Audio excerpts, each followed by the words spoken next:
بھائیوں وہ حدیث میں آپ کو ورڈ بائی ورڈ پڑھ کے سناتا ہوں جو بخاری اور مسلم دونوں میں موجود ہے۔ سورہ التوبہ کی آیت نمبر 118 کے کانٹیکسٹ میں کعب بن مالک کی توبہ کا بیان، یہ صحیح بخاری میں باقاعدہ امام بخاری نے باب باندھا ہے، اور اس حدیث کا انٹرنیشنل نمبر ہے 4418، اور یہ حدیث مسلم میں بھی ہے 7016۔ ورڈ بائی ورڈ میں یہ حدیث بیان کروں گا کیونکہ اس کی رکت اسی میں ہے کہ میں اسے لفظ با لفظ بیان کروں، آپ اس تکلیف کا احساس کریں جس سے کعب بن مالک گزرے، اور پھر الٹیمیٹلی ان کی توبہ قبول ہوئی، اور ایسی توبہ قبول ہوئی کہ قیامت تک قرآن میں ان کی توبہ کا ذکر ہے کہ اللہ نے قبول کی، اور اس کی وجہ سے اس سورت کا نام سورہ توبہ ہے، جب وہ غزوہ تبوک سے پیچھے رہ گئے۔ یہ ان کا بیٹا ہے عبداللہ، وہ اس حدیث کو بیان کرتا ہے۔ امام بخاری نے چند واسطوں سے ان کے بیٹے سے یہ حدیث لی ہے۔ وہ عبداللہ اور اس بیٹے کا ذکر امام بخاری نے کیا کہ جب کعب رضی اللہ تعالیٰ عنہ نابینا ہو گئے تو ان کے بیٹوں میں سے عبداللہ ہی تھا جو ان کو راستے میں پکڑ کر چلایا کرتا تھا، مسجد تک لے جاتا تھا۔ وہ عبداللہ بیان کرتا ہے کہ میں نے اپنے والد کعب بن مالک سے ان کے غزوہ تبوک میں شریک نہ ہو سکنے کا واقعہ سنا، تو انہوں نے بتایا کہ غزوہ تبوک کے سوا اور کسی غزوہ میں ایسا نہیں ہوا تھا کہ میں رسول اللہ کے ساتھ شریک نہ ہوا ہوں، البتہ غزوہ بدر میں بھی میں شریک نہ ہو سکا، لیکن جو لوگ غزوہ بدر میں شریک نہیں ہو سکے ان کے متعلق آپ صلی اللہ علیہ وآلہ وسلم نے کسی قسم کی ناراضگی کا اظہار نہیں فرمایا تھا، کیونکہ وہ آپشنل تھا، وہ اب ذکر بھی آ رہا ہے، کیونکہ آپ صلی اللہ علیہ وآلہ وسلم اس موقع پر صرف قریش کے قافلے کی تلاش میں نکلے تھے، لیکن راستے میں اللہ تعالیٰ کے حکم سے کسی پہلی تیاری کے باوجود اللہ تعالیٰ نے ان کو دشمنوں کے ساتھ ٹکروا دیا۔ وہ معجزانہ طور پہ ہوا تھا کیونکہ وہ بدر کے لیے نکلے، ورنہ تو یہ بھی ساتھ شامل ہوتے۔ میں لیلہ عقبہ میں رسول اللہ کی خدمت میں حاضر ہوا تھا، یعنی وہ مدینہ کے لیے جو ہجرت کے لیے جن چند ساتھیوں نے انصار مدینہ نے راہ ہموار کی تھی ان میں یہ شامل تھے، جو نبی الاسلام کی زندگی کا ایک ٹرننگ پوائنٹ تھا، ایک آلٹرنیٹو بیس مل گیا۔ تو کہتے ہیں میں اس رات موجود تھا۔ یہ وہی رات ہے جس میں ہم نے مکہ میں اسلام کے لیے عہد کیا تھا، اور مجھے تو یہ غزوہ بدر سے بھی زیادہ عزیز ہے۔ اگرچہ بدر کا لوگوں کی زبانوں پر چرچا زیادہ ہے، میرا واقعہ یہ ہے کہ میں اپنی زندگی میں کبھی اتنا قوی اور اتنا صاحب مال نہیں ہوا تھا جتنا غزوہ تبوک کے موقع پر، جبکہ میں آپ صلی اللہ علیہ وآلہ وسلم کے ساتھ تبوک کے غزوے میں شریک نہ ہو سکا۔ خدا کی قسم اس سے پہلے کبھی میرے پاس 2 اونٹ بھی جمع نہیں ہوئے تھے، لیکن اس موقع پر میرے پاس 2 اونٹ تھے۔ آپ صلی اللہ علیہ وآلہ وسلم جب کسی غزوے کے لیے تشریف لے جاتے تو آپ ذو معنی الفاظ استعمال کیا کرتے تھے، یعنی کوڈ ورڈز جن کے 2 معنی بنتے ہیں۔ وہ بخاری مسلم میں آیا کہ نبی الاسلام کہتے تھے کل ہم مشرق کی طرف جائیں گے، اور صحابہ کہتے ہیں ہم سمجھتے تھے کہ ہم نے مغرب کی طرف جانا ہے تاکہ جو منافقین ہیں وہ ہماری خبر لیک نہ کر سکیں۔ لیکن غزوہ تبوک وہ موقع تھا کہ گرمی بڑی سخت تھی، سفر بہت لمبا تھا، ریگستانی سفر تھا، اور دشمن کی فوج بھی کثرت سے تھی، رومن امپائر، 700 کلومیٹر ریگستانی سفر، تمام مشکلات سامنے تھیں۔ اس لیے آپ صلی اللہ علیہ وآلہ وسلم نے مسلمانوں سے اس غزوے کے متعلق بہت تفصیل کے ساتھ بتا دیا تھا، یعنی یہ ظاہر ایک مشکل وقت تھا تو حضور نے کھول کے بیان کیا کہ بھائی ادھر ہی جا رہے ہیں، یعنی مطلب یہ ہے کہ جو یہ نعرے لگاتے ہیں نا کہ غلامی رسول میں موت بھی قبول ہے اور ٹکٹ کٹا لے اپنا، تاکہ اس کے مطابق پوری طرح تیاری کر لیں۔ چنانچہ آپ صلی اللہ علیہ وآلہ وسلم نے اس کی سمت بھی نشاندہی کر دی جدھر سے آپ کا جانے کا ارادہ تھا۔ مسلمان بھی آپ علیہ السلام کے ساتھ بہت زیادہ تھے، اتنے کہ کسی رجسٹر میں سب کے ناموں کا لکھنا بہت مشکل تھا۔ کعب کہتے ہیں کہ کوئی بھی شخص اگر اس غزوے میں شریک نہ ہونا چاہتا تو وہ خیال کر سکتا تھا کہ اس کی غیر حاضری کا کسی کو پتہ نہیں چلے گا سوائے اس کے کہ اس کے متعلق وحی نازل ہو۔ تو حضرت کعب کا کیا عقیدہ تھا کہ نبی علیہ السلام ان کے صحابہ کے پاس علم غیب نہیں تھا جب تک کہ اللہ تعالیٰ وحی کے ذریعے نہ بتا دے۔ تو باب شاہی کوئی نہیں، ہاں ایسے میں بولا کہ نہ بولا، میرے نبی سا ہے ہی کوئی نہیں، تیرے باب شاہی کوئی نہیں۔ اور یہ عقیدہ صحابہ کا کہ علم غیب یہ ہے کہ اللہ بتائے۔ آپ صلی اللہ علیہ وآلہ وسلم جب اس غزوے کے لیے تشریف لے جا رہے تھے تو پھل پکنے کا زمانہ تھا اور سایہ میں بیٹھ کر لوگ آرام کرتے تھے۔ اچھا دیکھیں اللہ کی آزمائش کہ پھل پک کے تیار ہو جائے تو آپ نے ٹائملی اتارنا ہے، اگر آپ نے نہیں اتارا تو وہ تو آپ کی پورے سال کی اکانومی اس سے وابستہ ہے۔ اللہ نے عین اس ٹائم پہ آزما لیا کہ ٹھیک ہے اب تم نبی کے ساتھ جاؤ۔ اب بعد میں بھی بھوک نظر آ رہی ہے، کہتے ہیں لوگ بیٹھ کے نہ چوراہوں پہ یہی باتیں کرتے تھے۔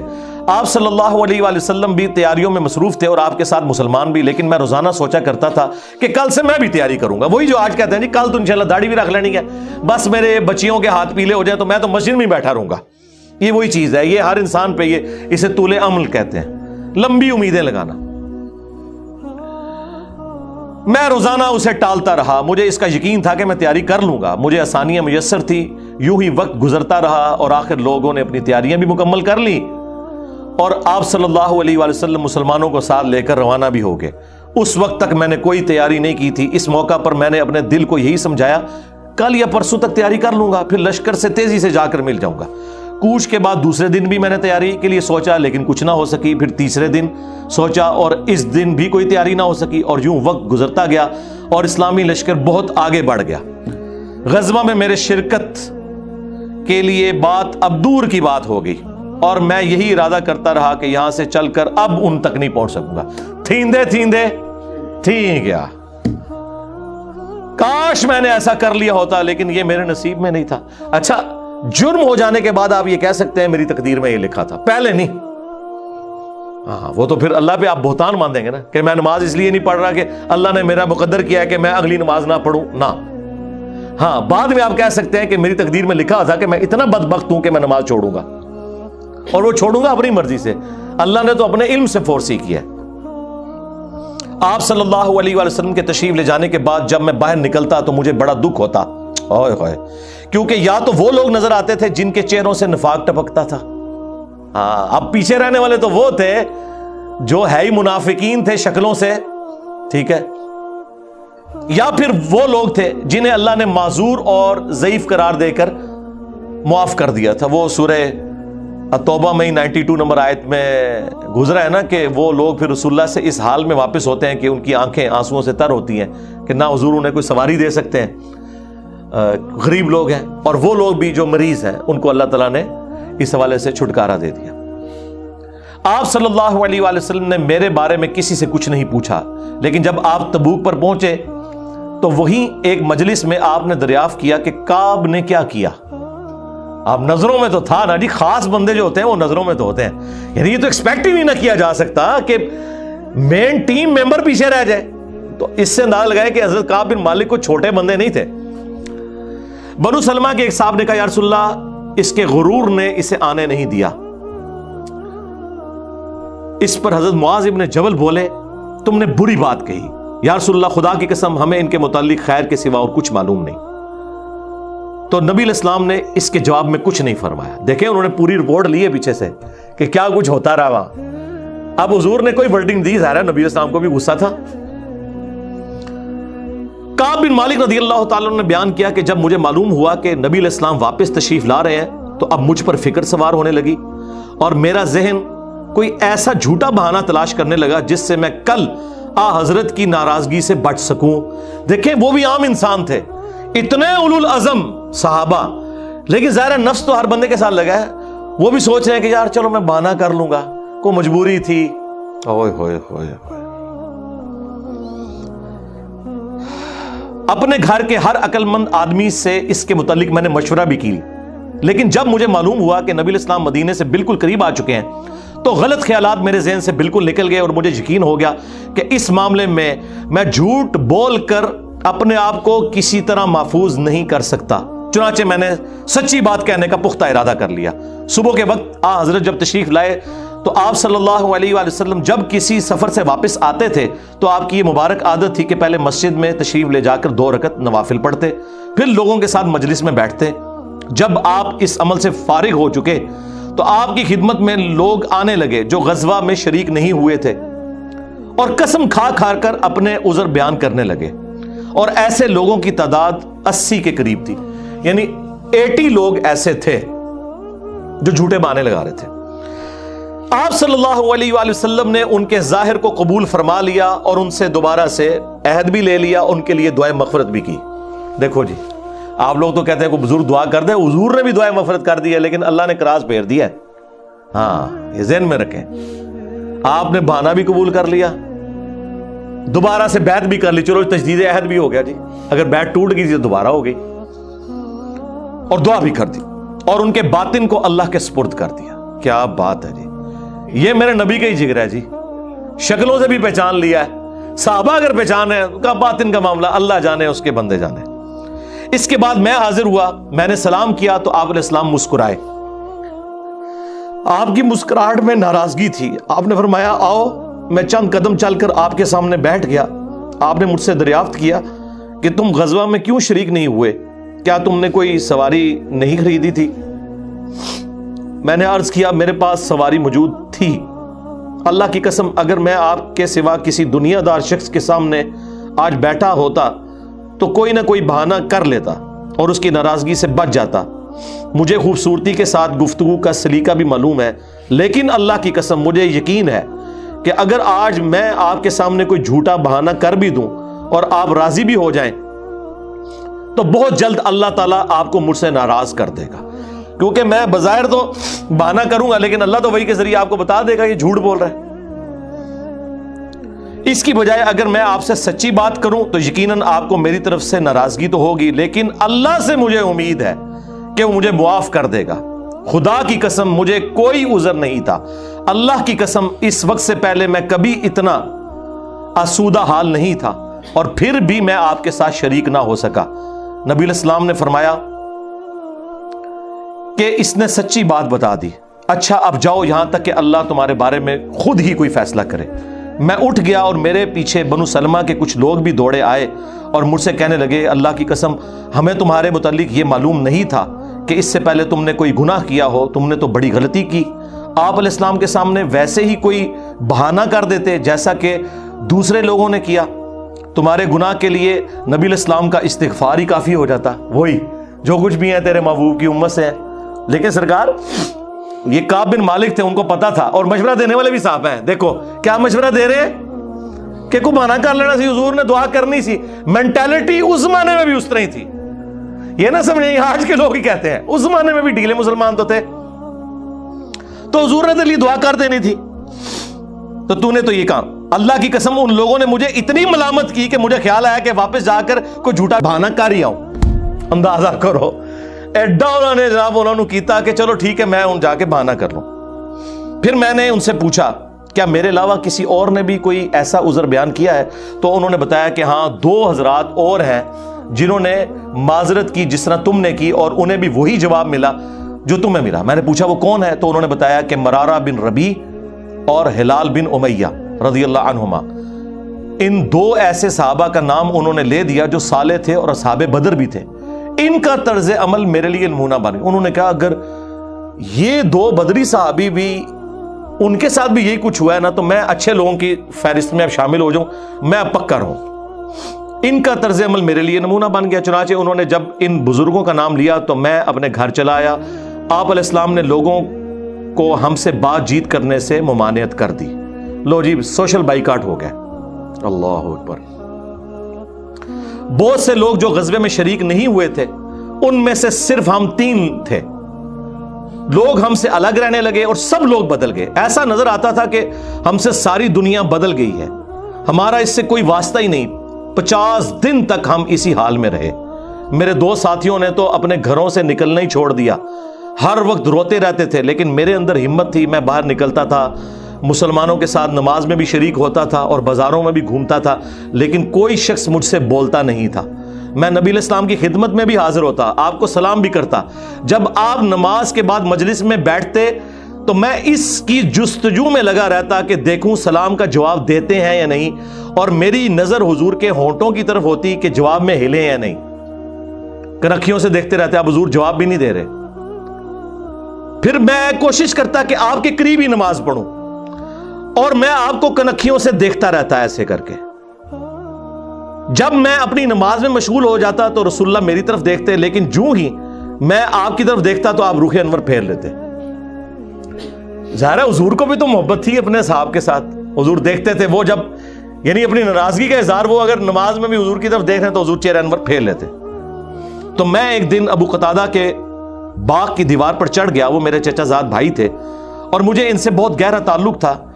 میں نے انہیں سلام کیا، لیکن اللہ کی قسم انہوں نے بھی میرے سلام کا جواب نہیں دیا۔ میں نے کہا ابو قتادہ تمہیں اللہ کی قسم کیا تم نہیں جانتے کہ اللہ اور اس کا رسول سے مجھے کتنی محبت ہے؟ انہوں نے کوئی جواب نہیں دیا. میں نے دوبارہ ان سے یہی سوال کیا, اللہ کی قسم دے کر پوچھا, لیکن وہ پھر بھی خاموش رہے. میں نے پھر اللہ کا واسطہ دے کر ان سے سوال کیا. اس مرتبہ انہوں نے صرف اتنا کہا, اللہ اور اس کا رسول زیادہ بہتر جانتے ہیں. دیکھیں جی اس بات کا جواب انہوں نے کہا, بھائی اللہ کے نبی نے منع کیا ہے, اب بائی کاٹ ہے تیرا.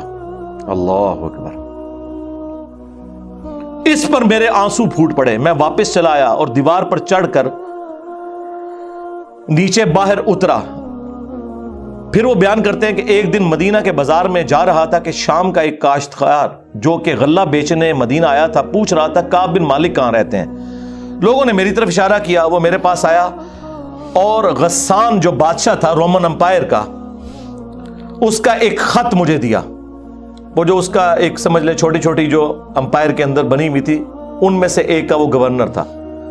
اس خط میں لکھا تھا کہ مجھے معلوم ہوا ہے کہ تمہارے صاحب یعنی رسول اللہ صلی اللہ علیہ وآلہ وسلم نے تمہارے ساتھ زیادتی کی ہے. نعوذ باللہ.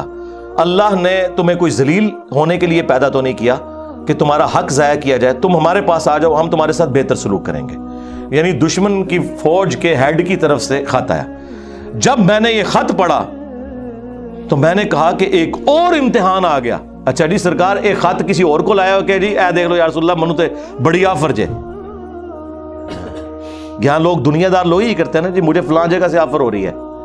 لیکن جو اہل ایمان ہے وہ تو کہتے ہیں کہ یار میں اس لیول پہ گر گیا ہوں کہ اب کافر بھی مجھے بلا رہے ہیں. انہوں نے یہ رزلٹ نکالا, چونکہ مومن تھے نا. میں نے اس خط کو تندور میں جلا دیا. ان 50 دنوں میں سے جب 40 دن گزر گئے تو نبی علیہ السلام کا ایلچی میرے پاس آیا اور اس نے کہا کہ رسول اللہ نے حکم دیا ہے کہ اپنی بیوی کے قریب نہ جاؤ. میں نے پوچھا میں اسے طلاق دے دوں یا پھر مجھے کیا کرنا ہے؟ تو انہوں نے کہا نہیں, طلاق نہیں دینی, صرف جدا ہو جاؤ. میرے دونوں ساتھیوں کو جنہوں نے میری طرح معذرت کی تھی یہی حکم ملا. میں نے اپنی بیوی سے کہا کہ اپنے میکے چلی جاؤ, اس وقت تک وہیں رہو جب تک کہ اللہ تعالیٰ اس معاملے کا کوئی فیصلہ نہ کر دے.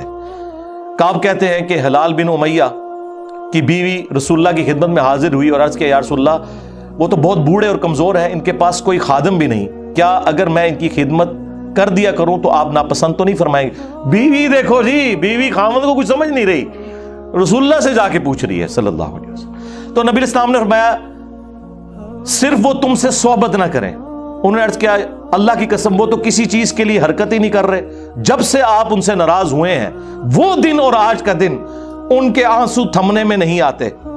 میرے گھر کے بعض لوگوں نے کہا کہ جس طرح ہلال بن امیہ کی بیوی نے ان کے لیے اجازت لے لی تو آپ بھی جا کے اجازت لے لیں. اب دیکھیں لوگ مشورے دے رہے ہیں. میں نے کہا خدا کی قسم میں اس کے لیے رسول اللہ سے اجازت نہیں لوں گا. میں جوان ہوں, معلوم نہیں جب اجازت لینے جاؤں تو حضور کیا فرما دیں. ان کو یہ بھی خطرہ تھا کہ میں یہ جاؤں تو یہ نہ ہو کہ حضور اور ناراض ہو جائے, اگر کوئی چانس بھی ہے نا بچنے کے تو وہ بھی ختم ہو جائے. دیکھیں نہیں کتنا گاڈ اورینٹڈ بندہ ہے جی. اللہ اکبر. اس طرح 10 دن اور گزر گئے. جب رسول اللہ صلی اللہ علیہ وآلہ وسلم نے ہمیں بات چیت کرنے کی ممانعت فرمائی تھی, اس کو 50 دن پورے ہو گئے.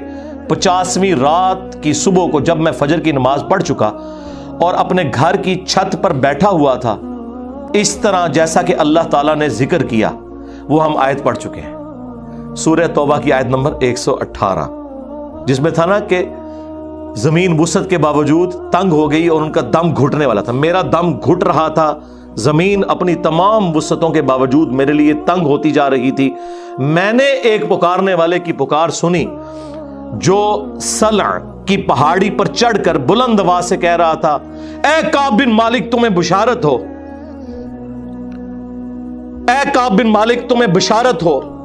انہوں نے بیان کیا کہ یہ سنتے ہی میں سجدے میں گر پڑا اور مجھے یقین ہو گیا کہ اب اللہ کی طرف سے فراخی ہو جائے گی. فجر کی نماز کے بعد رسول اللہ صلی اللہ علیہ وآلہ وسلم نے اللہ کی بارگاہ میں ہماری توبہ کی قبولیت کا اعلان کر دیا. لوگ میرے پاس بشارت دینے کے لیے آنے لگے اور میرے 2 ساتھیوں کو بھی جا کر بشارت دی. ایک صاحب زبیر بن عوام اپنا گھوڑا دوڑاتے ہوئے آئے. ادھر قبیلہ اسلم کے ایک صحابی نے پہاڑی پر چڑھ کر آواز دی اور وہ آواز گھوڑے سے زیادہ تیز تھی. جن صحابی نے پہاڑی سے آواز دی تھی جب وہ میرے پاس بشارت دینے آئے تو میں نے اپنے دونوں کپڑے اتار کر بشارت کی خوشی میں انہیں دے دیے. اللہ کی قسم اس وقت ان 2 کپڑوں کے سوا دینے کے لیے میرے پاس اور کچھ نہ تھا. پھر میں نے ابو قتادہ سے 2 کپڑے ادھارے مانگے اور رسول اللہ کی خدمت میں حاضر ہوا. جوگ در جوگ لوگ مجھ سے ملاقات کرتے جا رہے تھے اور مجھے توبہ کی قبولیت پر بشارت دیتے جا رہے تھے۔ اللہ کی بارگاہ میں توبہ کی قبولیت مبارک ہو۔ کعب رضی اللہ تعالیٰ عنہ بیان کرتے ہیں کہ آخر میں مسجد میں داخل ہوا تو رسول اللہ صلی اللہ علیہ وآلہ وسلم تشریف رکھتے تھے، چاروں طرف صحابہ کا مجمع تھا۔ طلحہ بن عبید اللہ دوڑ کر میری طرف آئے اور مجھ سے مصافحہ کیا اور مبارکباد دی۔ اللہ کی قسم وہاں موجود مہاجرین میں سے کوئی شخص بھی میرے آنے پر کھڑا نہ ہوا۔ طلحہ رضی اللہ تعالیٰ عنہ کا یہ احسان میں کبھی نہیں بھولوں گا کہ انہوں نے کھڑے ہو کر میرا استقبال کیا۔ جب میں نے رسول اللہ کو سلام کیا تو آپ علیہ السلام کا چہرہ مبارک خوشی اور مسرت سے دمک اٹھا۔ اس مبارک دن کے لیے تمہیں بشارت ہو، اس مبارک دن کے لیے تمہیں بشارت ہو جو تمہاری عمر کا سب سے مبارک دن ہے۔ واقعی جی، اس سے بڑی کوئی مبارک بات نہیں ہو سکتی کسی شخص کے لیے کہ اللہ تعالیٰ اس کی توبہ کی اناؤنسمنٹ کرتے اور پھر قیامت تک قرآن میں وہ آیات پڑھی جائیں۔ انہوں نے بیان کیا کہ میں نے عرض کیا یا رسول اللہ یہ بشارت آپ کی طرف سے ہے یا اللہ کی طرف سے؟ فرمایا نہیں، اللہ کی طرف سے۔ اور نبی علیہ السلام جب کسی بات پر خوش ہوتے تو چہرہ مبارک روشن ہو جاتا تھا، ایسے جیسے چاند کا ٹکڑا ہو۔ آپ کی مسرت ہم چہرہ مبارک سے سمجھ جاتے تھے۔ پھر جب میں آپ کے سامنے بیٹھ گیا تو عرض کیا یا رسول اللہ اپنی توبہ کی قبولیت کی خوشی میں اپنا مال اللہ اور اس کے رسول کی راہ میں صدقہ کر دوں؟ آپ نے فرمایا لیکن کچھ مال اپنے پاس رکھ لو، یہ زیادہ بہتر ہے۔ میں نے عرض کیا کہ پھر میں خیبر کا حصہ اپنے پاس رکھ لیتا ہوں۔ پھر میں نے عرض کیا یا رسول اللہ نے مجھے سچ بولنے کی وجہ سے نجات دی، اب میں اپنی توبہ کی قبولیت کی خوشی میں آپ سے یہ وعدہ کرتا ہوں کہ جب تک زندہ رہوں گا سچ کے سوا کوئی بات زبان پر نہیں لاؤں گا۔ بس اللہ کی قسم جب سے میں نے رسول اللہ کے سامنے یہ عہد کیا صلی اللہ علیہ وآلہ وسلم، میں کسی ایسے مسلمان کو نہیں جانتا کہ جسے اللہ نے سچ بولنے کی وجہ سے اتنا نوازا ہو جتنی نوازشات مجھ پر کی سچ بولنے کی وجہ سے۔ جب سے میں نے نبی علیہ السلام کے سامنے یہ عہد کیا پھر آج تک میں نے کبھی جھوٹ بولنے کا ارادہ بھی نہیں کیا، اور مجھے امید ہے کہ اللہ تعالیٰ باقی زندگی بھی مجھے اس سے محفوظ رکھے گا۔ اور اللہ نے اپنے رسول پر آیت نازل کی، اور وہی آیت نمبر 118 اور 119 نمبر، یقیناً اللہ تعالیٰ نے نبی، مہاجرین اور انصار کی توبہ قبول کی، اور پھر وَكُونُوا مَعَ الصَّادِقِينَ تک۔ خدا کی قسم اللہ تعالیٰ کی طرف سے اسلام کے لیے ہدایت کے بعد میری نظر میں رسول اللہ کے سامنے سچ بولنے سے بڑھ کر اللہ کا مجھ پر کوئی اور انعام نہیں ہوا کہ میں نے جھوٹ نہیں بولا اور اس طرح اپنے آپ کو ہلاکت سے بچا لیا۔ جیسا کہ جھوٹ بولنے والے ہلاک ہوئے، نزول وحی کے زمانے میں جھوٹ بولنے والوں پر اللہ تعالیٰ نے اتنی شدید وعید فرمائی جتنی شدید وعید کسی اور کے لیے نہیں تھی۔ اور وہ سورہ التوبہ کی آیت نمبر 96 کا انہوں نے پھر یہاں پہ حوالہ دیا کہ عنقریب جب تم اے نبی واپس جاؤ گے تو یہ جھوٹے بہانے کریں گے، اور اگر تم ان سے راضی بھی ہو جاؤ اللہ تعالیٰ ان سے راضی نہیں ہوگا۔ کعب کہتے ہیں کہ چنانچہ ہم 3 ان لوگوں کے معاملے سے جدا رہے جنہوں نے رسول اللہ کے سامنے جھوٹی قسمیں کھائی تھیں اور آپ نے ان کی بات مان بھی لی تھی اور ان سے بیعت بھی لے لی اور ان کے لیے دعائے مغفرت بھی کی۔ ہمارا معاملہ رسول اللہ نے چھوڑ دیا اور اللہ نے خود اس کا فیصلہ کیا، اور پھر اللہ تعالیٰ نے یہ آیت نازل کی جو ہم نے یہ پڑھی سورہ التوبہ کی آیت نمبر 118، وَعَلَى الثَّلَاثَةِ الَّذِينَ خُلِّفُوا حَتَّى إِذَا ضَاقَتْ عَلَيْهِمُ الْأَرْضُ بِمَا رَحُبَتْ وَضَاقَتْ عَلَيْهِمْ أَنفُسُهُمْ وَظَنُّوا أَن لَّا مَلْجَأَ مِنَ اللَّهِ إِلَّا إِلَيْهِ ثُمَّ تَابَ عَلَيْهِمْ لِيَتُوبُوا إِنَّ اللَّهَ هُوَ التَّوَّابُ الرَّحِيمُ۔